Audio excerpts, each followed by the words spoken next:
month. It shouldn't be the people against the government, but the government for the people. Because I strongly see, I think basically looking at the bill and looking at the sentiments that we have shared in this particular conversation right here, this is simply a bill that is not sponsored out of goodwill, but most probably by the big tech, because I don't see how I, as a business person, as a co-founder in this good country of ours, is benefiting from this bill directly. So I strongly think that the ICT ministry should really consider working for the people and not working against the people. Then number three, which could be a really controversial statement, the government is is usually 10 to 20 years back when it comes to to to ICT, or rather tech. So I really wonder how we can actually try to regulate, or rather introduce regulation in an industry where in an industry which is directly shaped by innovation that not just is just within tech, but how tech impacts other industry as well. So yeah, so that's my 2 cents. But literally, who is sponsoring this bill? Why are we pushing for this bill? Because this is technically not a bill for the people. Yeah, thank you so much. Thank you so much for that. Engineer Tanui, over to you. Thank you very much. We've received a number of recommendations. What I want to assure you is that we've listened, we've got your comments, you have our assurance that we will work together in this. We will not put anything that will not support the local industry, that will not support our professionals. Comments that we've received by many of you, the regulatory components should remain with the Communications Authority, and I think Ben Roberts put it clearly. I agree with you. There was a comment on accreditation, and earlier on I had mentioned it is internally facing, that is in the government, but actually the document says any entity. That's a correction. Apologies for that. But we are going to work with US industry. I think in terms of a structured engagement, we've heard you very clearly, recommendation. We at the Ministry of ICT, of Information, we would like to engage in a structured manner, even starting with this bill.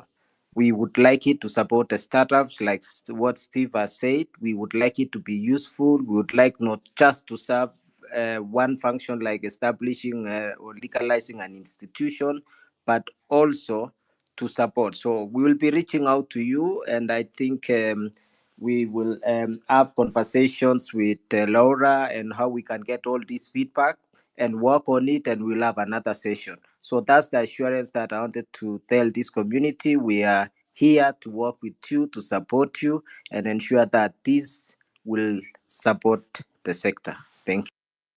Thank you. All right. Thank you, Engineer. I want to bring up an issue that has been raised online, and this will be addressed to you. And this is because they're saying somebody, we've had casualties, children born with deformities, maybe because e-citizen isn't working. And I'm starting with this citizen to just bring up the current mandate that you have. That is your authority. So given that this is, the government services, are below par as according to the standard that we should have, what is who are you consulting when you're drafting these laws? Which local companies were consulted?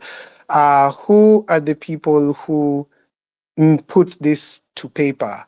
And are they the same people that are governing these government services that we depend on?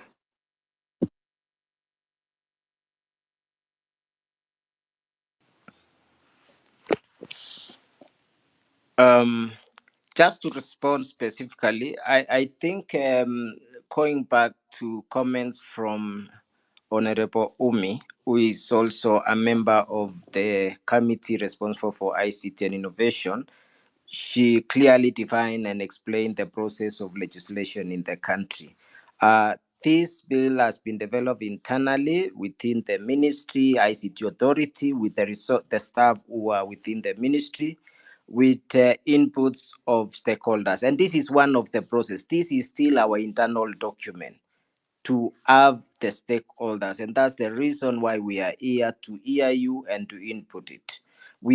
I get you that there could be challenges, that a policy can be captured by interested parties, but what we can assure you is that we are open. That's why we are here today, with the ICT authority and myself, to ensure we listen and make sure this bill will serve the industry. It will be of no purpose for us to push something, and it still has a long journey. And you've heard Umi also, she says she has noted all the comments received here. She will make sure also in that step that such anything that is not supportive of the industry will go through. So I want to reassure you again that we are listening, and we are going to ensure the information we've received from you is factored in, so that we can grow the industry. We've mentioned earlier on in the comments that this country has made huge strides to be where it is. We would not want to negate any of this. Comments have been shared about Singapore, the direction. Ali mentioned this. We would like to look forward and stress that this should be enabling us to move to the next level. And also agree that we need to focus on the other services that we're already offering, and that some of the feedback you've given us, we've taken note of. Thank you. Thank you, engineer. I feel like yes, we could be doing better, and I want to maybe just throw back one question uh, regarding the services. Sorry, one bit of feedback. I feel that yes, it is an internal process. The ministry is allowed to do its work, but this government, if I mention it, it came from bottom up, and we expect. I would expect the same thing. We don't feel like the laws, it makes sense to be sitting and drafting laws within a government ministry. We feel that it would make more sense to involve these people directly from the get-go, along with the private sector lawyers, the private sector companies, and everything. And that way we would have even drafts that excite us, things that we want to build on to, rather than getting on a space and getting total disappointment. So that's just a recommendation from me. I'll let Marianne take over from there. Thank you so much for that.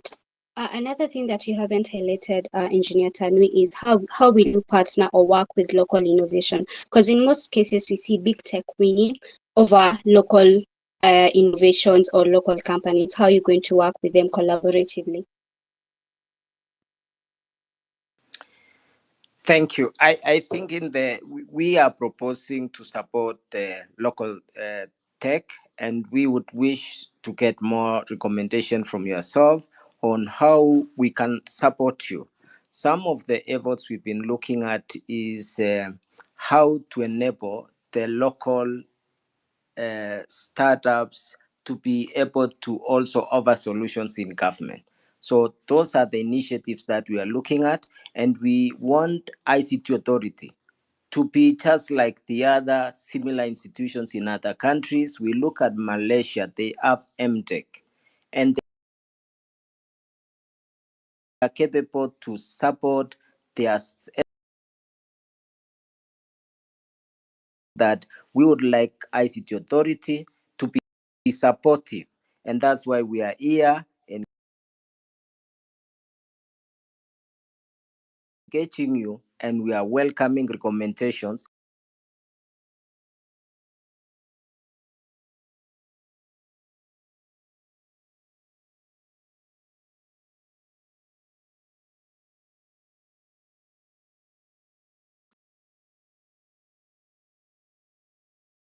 and inbuild something that will support our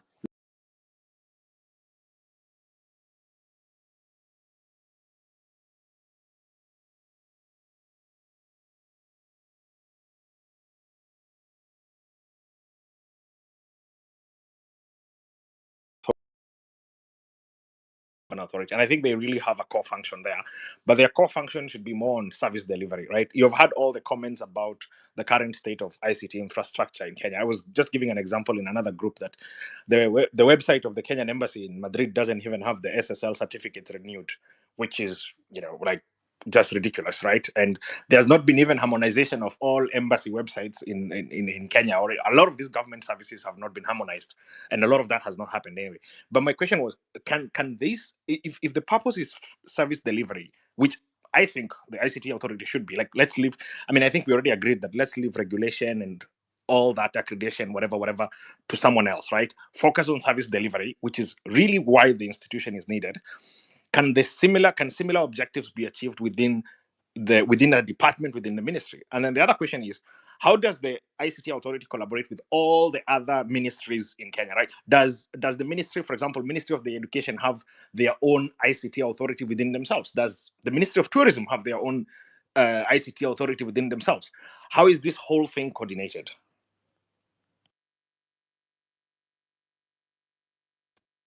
Thank you so much for that. Njuguna KJ, you requested to speak. The floor is yours. Are you in the house?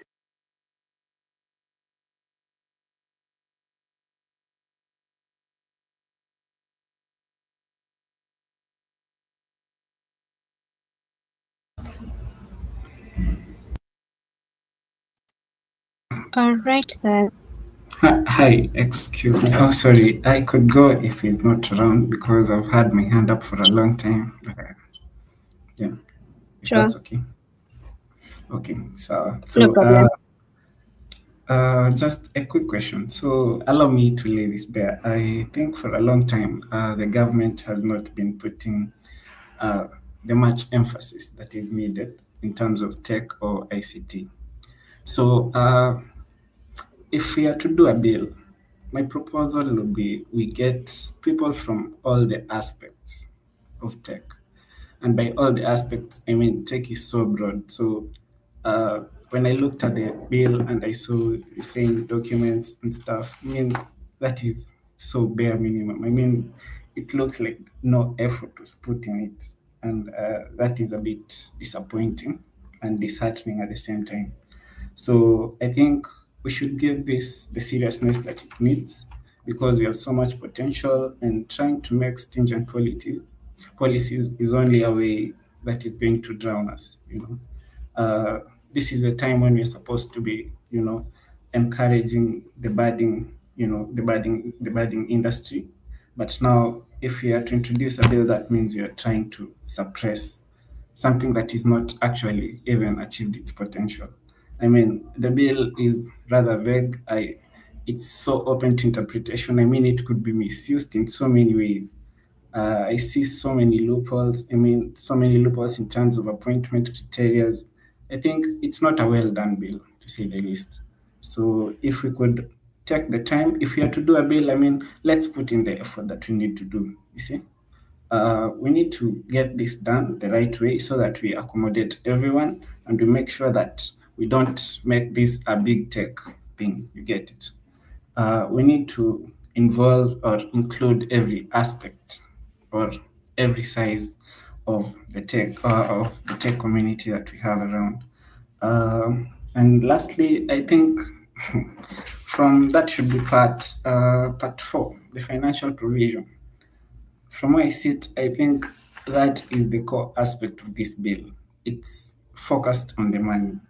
And it's not money for you and me or any budding tech professional. It's money for the government. In a government that is ridiculous with so much looting. I mean, I think this is not a good idea. And to think that somebody asked if this is legal and we are actually not sure, I think I don't see a reason why you should go forward with it if we are not even sure if it's legal or not. yeah, I think that would be the end of my submission. Thank you.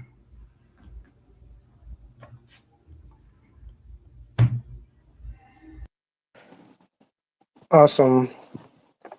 Um, Marianne, who was our next speaker?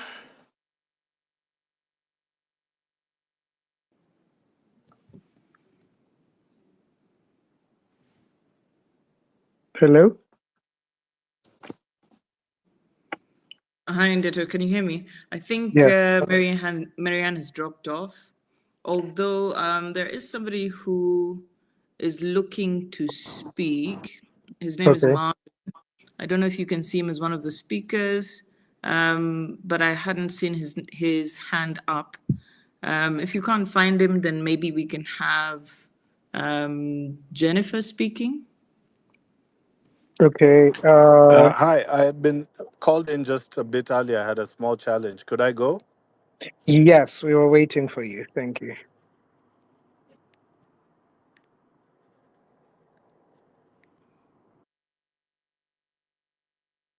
Yes, kindly go ahead.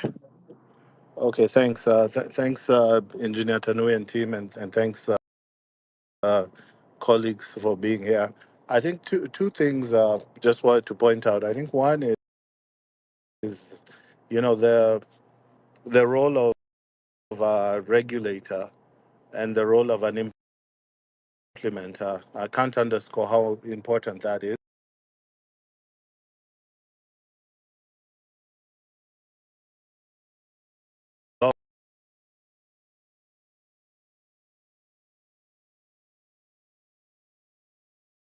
An implementer accountable, just like service providers are held.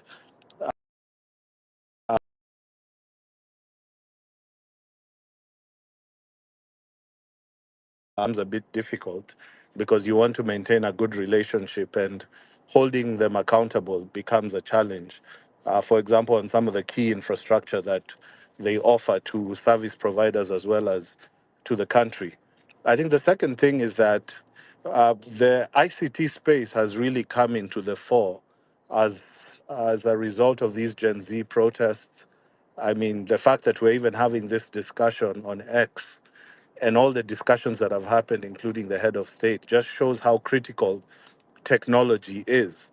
And ensuring that technology is always on, always secure, in line with Kenya becoming the digital Silicon Savannah, is extremely important. And it gives confidence to our citizens, it gives confidence to investors and even other nations that we are going to be on, we are the destination, and services here are never at any given time are going to be questioned, and the right environment exists for the digital economy to thrive, which you look after. I think the third thing, and my final statement, is in light with that, it's very important. In light of that, it's very important that when legislation, regulations, policies are being framed, we use this same technology to engage. It wouldn't be good as an industry for us to go the direction of the finance bill. I believe it's important, and thank the organizers, that we are now talking as industry. I think you've been at the forefront with the labs, going out there, showing the digital jobs, all those stakeholders, and we are quite nimble. We understand how to operate, discuss, build, collaborate on digital spaces. We need to lead the country and be the example. But if we have a bill where a large part of the industry is saying no, as well as young people, innovators, startups, then how can we be showing that we are ready to lead this digital transformation and evolution, not just of Kenya, but the continent? So I think let's step up. Let's show how to do it different. Let's show how our public participation is anchored on technology, how we are at the forefront and not looking to do things the way they were done in the past, but we are leading from the front. So even as people look up to us within Kenya, within the region, we become that role model and example that we are and should always be. Thank you so much. Awesome. Uh, Thank you. I want to call on one more speaker who's a local techie to give some insights from the lenses of just a programmer who's tried to do business in Kenya and a founder as well. Kakaruto, you can go. Thank you, Martin, and organizers for this space. I'd like to weigh in my 2 cents on this as well. Yeah, my name is Kakaruto. I am a self-taught software engineer and currently the CTO of AutoHaven.io. It's a car social network. So the bill is proposing a new board that will have about 10 functions. Personally, 9 of them they seem okay to me, but I will not speak on them. I am going to speak on what most of the earlier speakers have already spoken about. That is Section 7J. That is seeking to accredit all ICT providers. Just to give a little bit of my story, before I became a software engineer, I was a biomedical engineer, and we had a lot of trouble with the EBK because they wanted to accredit all biomedical engineers in the country, and at the moment, we were not accredited as a body. So after graduation, I basically was not going to have a job as a biomedical engineer, and that was one of the reasons I dropped out of university to teach myself how to code and become a software dev. Now, there are legit reasons why some careers require accreditation to practice. Fields such as medicine, law, and a few others, they require some form of accreditation. And the reasons are as follows. So quality assurance, compliance with standards, keeping professional standards, competence verification, monitoring, and evaluation. Such bodies, such as medicine, they do require those standards to be met. But if you look at tech and ICT providers, we do not need this in place for accreditation. Now, the board is proposing accreditation is, what the board is proposing with accreditation, it's so misplaced. It is proposing to do what is impossible to be done. It cannot do the job of each employer of an ICT provider because it cannot ensure that each one of us is complying to our different work standards. It cannot be the quality assurance checker for each of our employers globally. Otherwise, they will just be taking in the licensing monies and not doing any of the roles of an accreditation body. And since the PS later mentioned that the accreditation is only for government entities, allow me to add this. One, for us to serve our own government as ICT providers, we do not want to be accredited. I do not want to be told before you apply to this tender, you need to be licensed, you need to pay a yearly fee because of the many issues that have already been spoken on the same issue. And again, that will open room for misuse. And the government, just like any other employer, they can have their own internal means for checking and verifying their own service providers hired into the government, but it should not be part of this bill. And someone else from the government side later said, by ICT providers, they meant ICT companies, ICT firms. But clearly on the bill, it says, and I read as it's been written,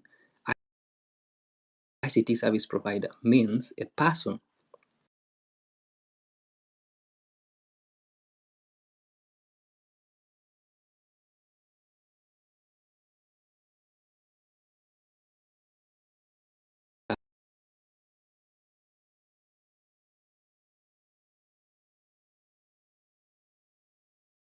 talk to us on a different space outside of this bill, and we can always help so they can ensure people that are hired into the government they provide quality services. That can be done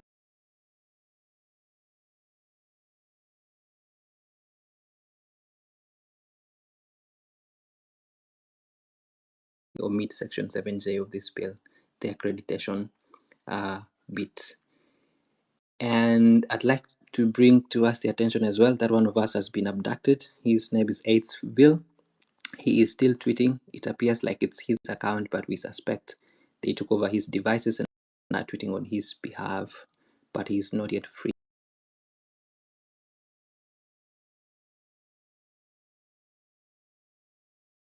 Lawyers that we have on the space, please help us look for Aidsville. I've already tweeted, so you can check on my tweet. Otherwise, thank you so much.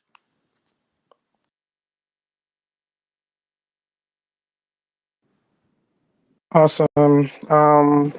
Thank you, Kakaruto, and thanks for bringing in the Aidsville issue. I would also like to call on everyone on this space to just call for some action. I feel we all know what's happening, and as much as we are proceeding with an agenda here, let's take some time to think about our brother. Over to you, Laura. We're coming to the end of the space today. And before we invite Stanley and also Engineer Tanui to give closing remarks, I'd just like us to call maybe one more person to speak. I can see here Jennifer. So, Jennifer, please go ahead, and then we'll just do a summary. If you have been tweeting with the hashtag ICT Bill 2024, we will be able to pick up some of what you're saying. But please do that because this conversation definitely does not end here. Please go ahead, Jennifer. And then after that, we'll have Engineer and Stanley giving us closing remarks. And then it'll be over to you again, Ndeto. Thanks. Hi, everybody. Thank you for this opportunity, Laura. I am one of those people we call Tekmitu. I don't have any academic qualification on tech, but I've taught myself. And in the process, I'm teaching children. So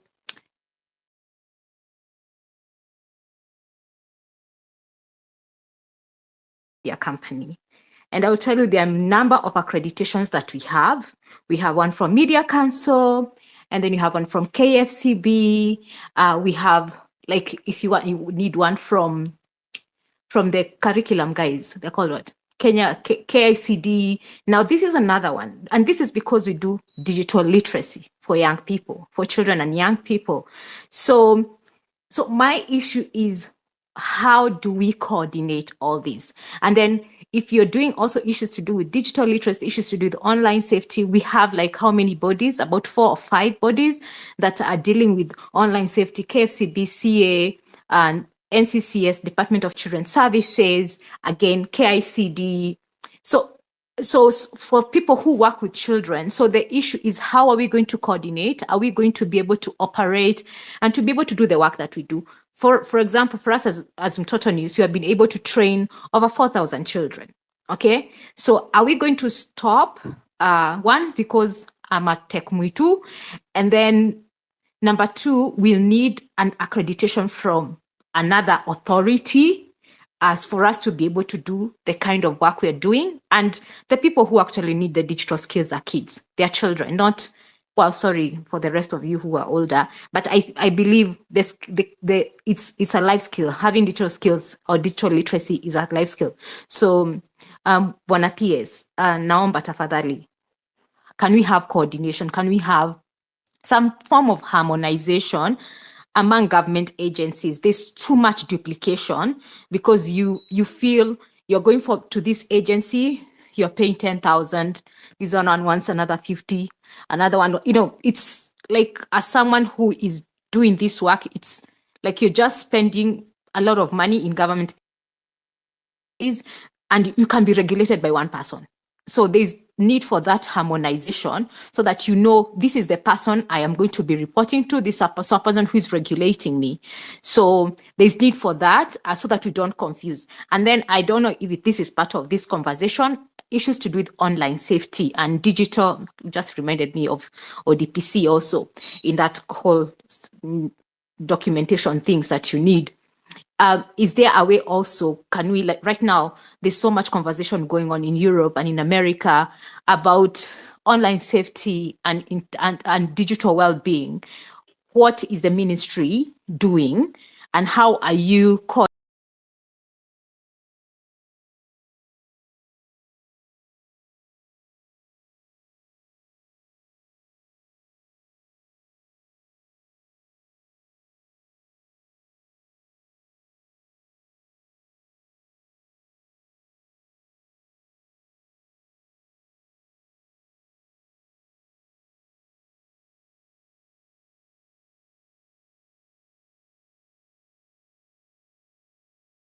much for that. We will have Mercy Kimalat, then we can have Stan.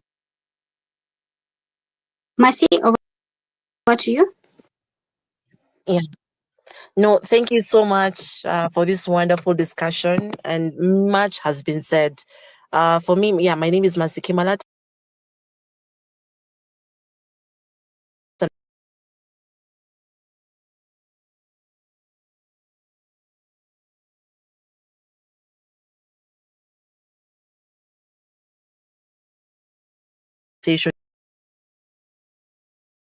System.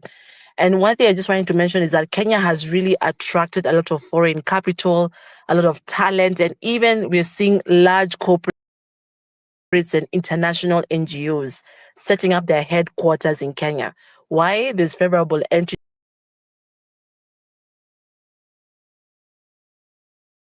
different factors that has really helped Kenya to thrive. There's also one underlying factor that government has really played a very key role, and that is the laying of the sea cable. Without that, they will not have seen a spark or a spur of the tech ecosystem growing, because traditional sectors in agriculture, manufacturing, seeing innovation really helping Kenya grow in terms of its economic agenda. One thing I just want to make clear is that we cannot grow the country based on taxes or even accreditation, but it's really on innovation. How are we using this key component in really shaping or reshaping different industries to really thrive and grow? So my question is, and is this going back into the main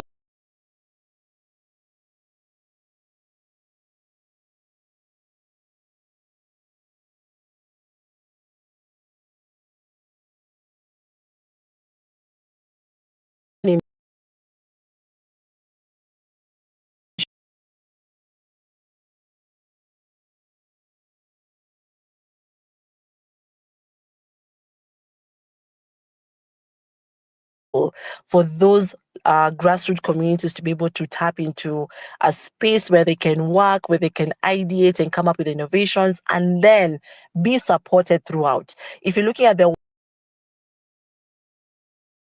work that the entrepreneur support organizations or even innovation hubs that are doing, they're really providing the last mile support to these grassroots communities. But the ICTA bill seems to want to curtail that.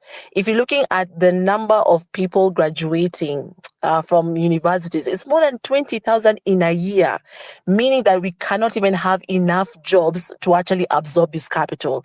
Yet we actually have the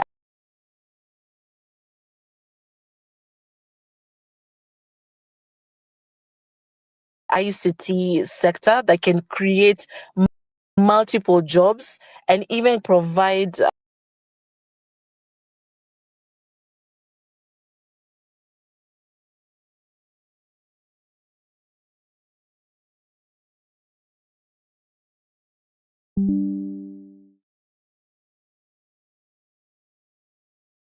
at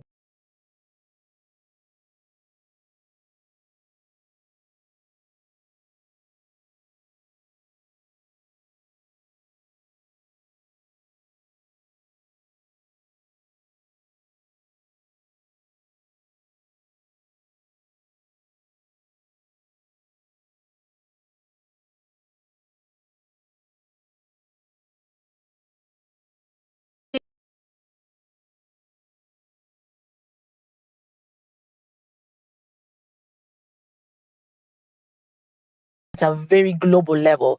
So we need to actually relook at that ICT bill in the lens of how to build public-private partnership, where now if the industry can come in with the codes and the standards and the certifications and I want us to introduce the element of how we can ensure that these legacy projects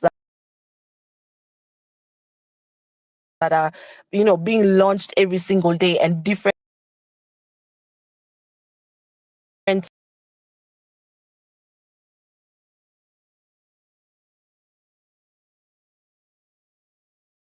incubator that can actually work with a local ICT hub that has been established by the ministry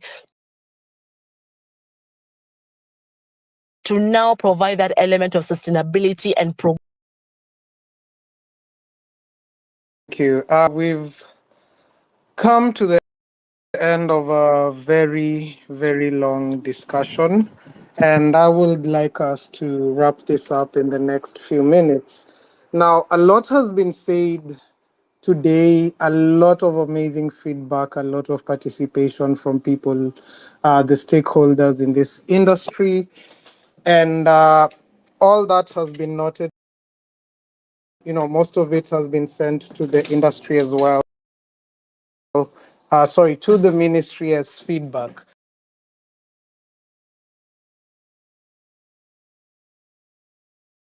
Only just give some feedback as well.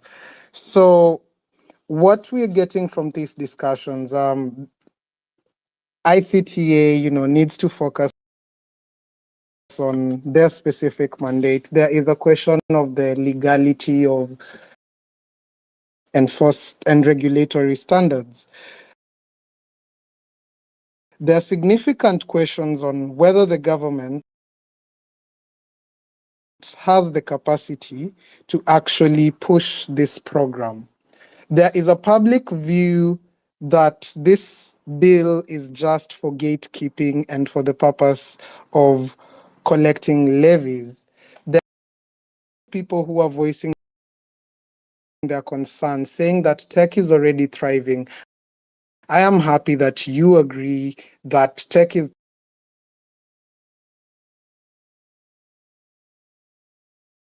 on this other side. Figure out a way to work with the people rather than coming up with policies that are in-house and are meant to apply to a field that is already playing at a global level. So in a nutshell, these are the things that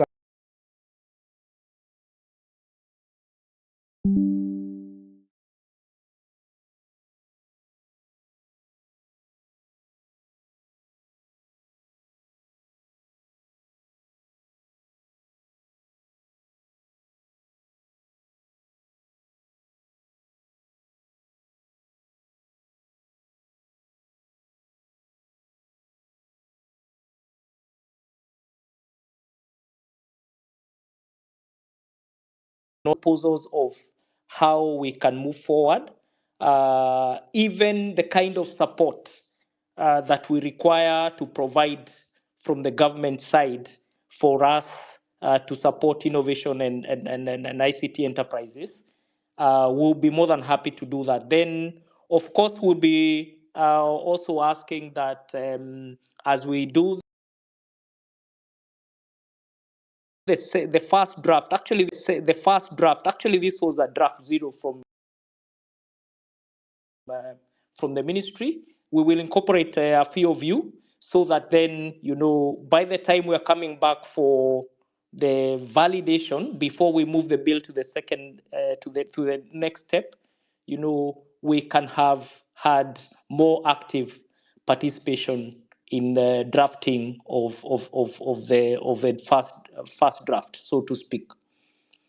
Other than that, really, gentlemen, I think, ladies and gentlemen, we do have a great opportunity through this bill to take our country to the next level. As already mentioned, we're already doing very well, but I think, we can reorganize certain aspects to propel the sector even further, even as we support other sectors.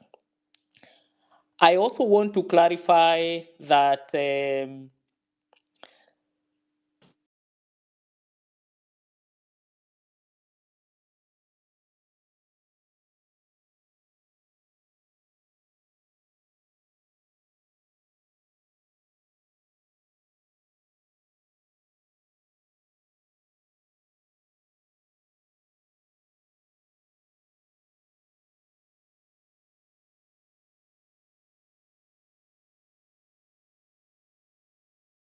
dropped. I want to sincerely thank everybody and probably allow me now to ask the PS to make his closing comments. But we are more than happy to continue with the engagement. We have provided an email address. You can also reach out to me directly so that we can continue to input into this process, even as we put in together a bill that will serve all of us for prosperity and posterity. I thank you very much.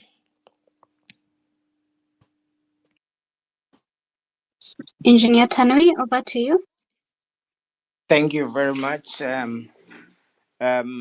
Once again, I just assure you, as Stanley has mentioned, we've had you. We give you our assurance that we are taking every recommendation seriously. We will work on it and get back to you with comments incorporated. Also, on the issue of engagement going forward, we assure you this is a great beginning for us.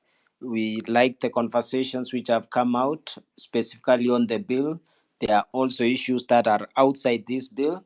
We would want to request probably Laura and Deto to think as a team how we can continue engaging in some of the issues we are not able to discuss, but they are important for the sector, and we need to have this conversation. Think about the best way, whether we as need arises or whichever way you would want to propose. Lastly, there are issues also touching other ministries, state departments. I'm willing to bring some of my colleagues going forward in some of important areas. I think there was mention about registration, where we have registration in various areas, and we are willing as Ministry of ICT to coordinate some of this engagement, and we will use this platform to bring specific people. So we need to find a way we can coordinate under this platform, and we'll be able to have further conversations like we've had today. And lastly, should there be any other issue that the industry is concerned, I believe we have various organizations within the industry. We have KICTANET, we have KEPSA, and others. We are willing to engage on specific issues. You can call us. We can do in the same space like this or in any other arrangement, so that we can ensure we do not delay any pain or any important issue not being addressed. So we welcome you for that. Finally, really thank you. I thank each one of you for the comments you've given, participating, your time. Thank you very much, and we look forward to advancing our country's digital economy, growing the sector, opening more opportunities for jobs, growing startups, SMEs, so that we can create wealth and jobs for our people. Thank you very much. Amazing. Thank you Thank so much, you. Engineer. Uh, I would love to read a tweet that was mentioned here. ICTA should stop sitting at the fence and make a decision whether to be a regulatory body, an accreditation body, or a service provider. Other than that, we'd also love to offer you our assistance. At the beginning of the conversation, you said that you're upgrading the ICT infrastructure. As techies, we're in the game. We'd love to create a job. We'd love to create jobs for the youths that are out here and also help you in upgrading your ICT infrastructure. Thank you so much for that. And also on the drafts, we'd love to actively participate, not just have a conversation, but have a conversation and action that we're going to see at the end of the day. I'd love to call on Robert to give a vote of thanks, then we can adjourn the space for tonight. I have been your co-host, Miriam Juguna. I am the community manager at Shecode Africa Nairobi, a tech community that empowers women in the tech ecosystem. Thank you very much.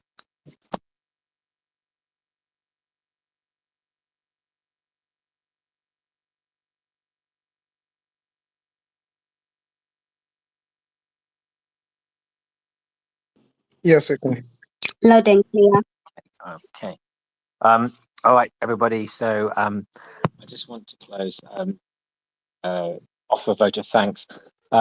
Special thank you to our members from the government, to my good friend PS engineer Dr. Tannery, and to Stanley Kamanguya, the CEO of ICT Authority, for joining us and spending time listening to everybody has had things to say today. I think it's been great, the conversation that has been happening from the last few weeks, sparred off, I guess, by increased participation of the public into legislations. Really, this space is organised by Ndetto this evening, and thank you to him. Thank you also to Marianne and Laura as co-hosts. It's been brilliant. This is building on a space we had 2 weeks ago. But really, this conversation started, and when this conversation started, I will give credit to P.S. Tannery. He called me. We were on listening in, lurking on one of these spaces together, and he said to me, "Ben, we have to listen to these young people." And I said, "Yes." So I think the organisation that's gone into this has been fantastic. We're here, we're listening, your government is listening, your big leaders of big tech are listening, and it's been wonderful. I think there's somebody who hasn't said anything this evening. We haven't heard from her. Dr. Shiko, she's done a lot in the background, and she's not said anything today, but a big thank you to her too. And I think really thanking all the partners, KEPSA, KicToNet, TESBOC, ASEC, and other organizations that have been here this evening. Thank you all for showing up. Thank you for taking consideration, and really let's keep the conversation going. I think it's been wonderful, and happy to be here from all the wonderful comments and interjections we've had. So thank you very much. Oh, sorry, and Umi. Sorry, Umi. I'd like to thank also Honourable Umi for turning up from the National Assembly. And she was also giving great comments as to how this bill might progress going on into Parliament going forwards. Thank you very much. Thank you, everyone. So I want to thank the government officials, PS, Engineer Stanley, and Umar for showing up and listening to what we have to say. And we have also heard you. And I think our main takeaways are that accreditation is not it, and it will be dropped. We've heard that from the government officials. We are very happy to hear that. And second is that there will be more participation from the public rather than having these bills as internal businesses. And with those 2 points, I would like to just stop there. Thank you, everyone. Private institutions, individual techies, government, anyone who came together to make a difference today. We are living in a very different time right now. Things are moving quick, and I feel happy that we are in a position to work with the government, and we are in a position as techies to come together and voice our concerns to the government as well. It feels like it was a good start, and we are in a good place. So we are looking forward to see the feedback, to see how the ministry will incorporate the feedback that we've given here, and we can move on from there. I would like to wish everyone a happy Friday and great weekend. Thank you, everyone.